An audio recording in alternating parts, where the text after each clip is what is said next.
عليكم ورحمه الله وبركاته. معاكم ابو علي بتاع الزيت، ومفيش وقت عشان الفيديو ما يطولش. انا معايا النهارده اغلى جيركن زيت 2050 ديزل في كيا مصر، جيركن موبيل ام اكس.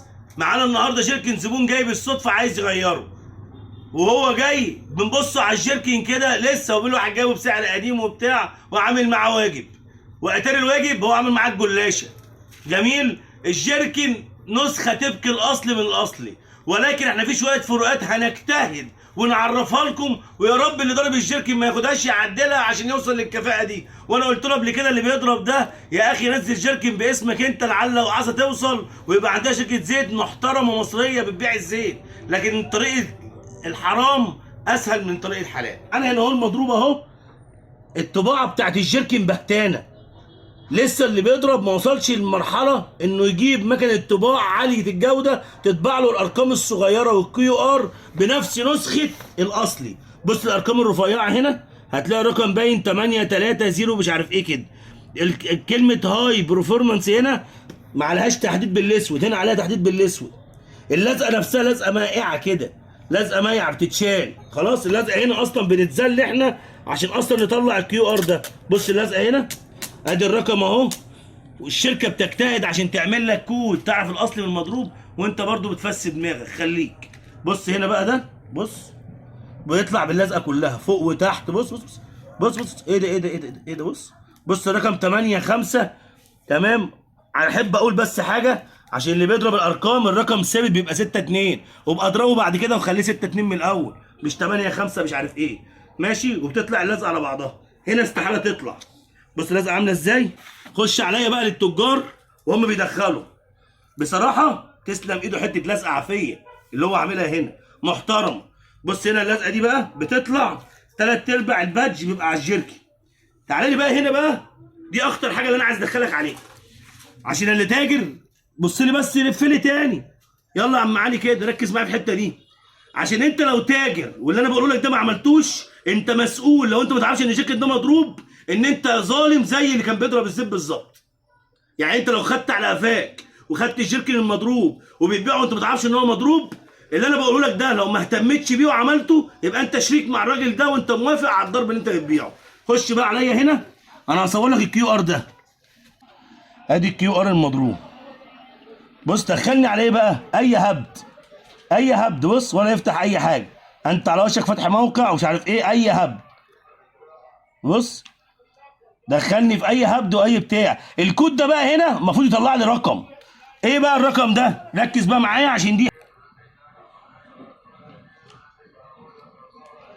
بص الكود بيطلع نفس الرقم اللي مكتوب على الكود 637، نفس الرقم ده هتلاقيه مكتوب على الكود ده. كده احنا عرفنا المعلومه دي. تعالى لي بقى كده، لسه ما خلصناش الكيو ار لسه. بص الكيو ار بتاع الشركه تصوره يفتح موقع موبيل، اعرف منتجك الاصلي. انا بعرفك اهو. بص دوس هنا هيفتح معاك موقع موبيل، شركه موبيل. النت بس ضعيف شويه اهو، فتح لي موقع موبيل. خلاص تعالى بقى خش على المضروب ولا هتعرف تقرا اي حاجه. كيو ار في شنك، يلا حبشتكنات في الترغل. تاريخ الانتاج يا جماعه مكتوب سطر واحد هنا، تاريخ الانتاج معمول على سطرين هنا اهو. قرب كده عليه كلمه ام اكس. بص بهتانه ازاي كلمه 2050. الطباعه نفسها مش مريحه. اخر حاجه بقى خش عليها على البرشامه. بص هنا التكه، ركز سمعت. ادي دي برشامه موبيل، بص عامله ازاي، شركه محترمه مأمنه على شركنا. بص بقى المضروب هنا، ركز كده. اولا مفيش تك ولا بك. بص البرشامه، بص البرشامه. بصراحه هو شغل عالي يعني. هما بص يعني انت خلي بالك فاضل لك تكايه وتنافس شركه موبيل. انا طبعا صاحب الجيركن معترض ان احنا نفتحه ونوريكم الزيت اللي جواه، وده حقه عشان هو هيروح يعمل بالو مع اللي ضربه، لكن انا كفاءه افتح بتاعنا. ركز معايا بقى كده على البرشامه. تعالى كده بص بتتشيل ازاي البرشامه، مش كلها على بعضها ها. بص البرشامه، خلينا افتح لكم جراكن انا كده اهو. ادي البرشامه اهي، دي البرشامه الاصليه. هزود لك بقى شويه زيت عشان تعرف المنتج الاصلي وقارنه انت بقى باي منتج تاني. ادي زيت موبيل اهو. بص النقاء، بص بص بص، شايف الزيته؟ ادي زيت موبيل. ركز مع صورة الكوباية دي عشان قسما بالله في ناس النهارده بيشتروا زيت بالكوباية. ادي بص نقاء الزيت عامل ازاي. انا لو عملت وش كده وشي هيبان في الكوبايه. بص نقاء الزيت، بص الزيت عامل ازاي. لا في بقى عين اخضر زي ما كنا بنقول الزيوت الاحاديه، لا في عين اخضر من فوق ولا في الكلام ده خالص. مضروبه قبل كده اهو، بس انا هوريهولك. بص كده ركز بقى، هتلاقي في طرف اخضر فوق اهو، زيت مخضر من فوق. بص ده كده، صور من فوق هنا كده اهو.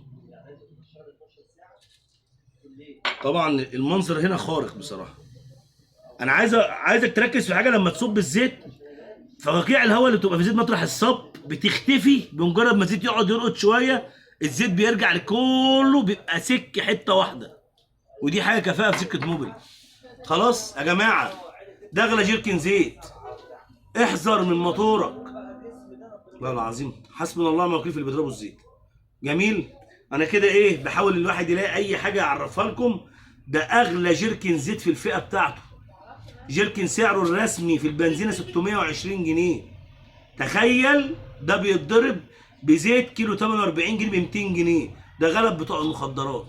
ربنا يصلح حاله ويهديه ويحفظنا جميعا، ويحفظ مواترنا ويحفظ عربياتنا اللي بناكل من وراها عيش. شكر الله سعيكم.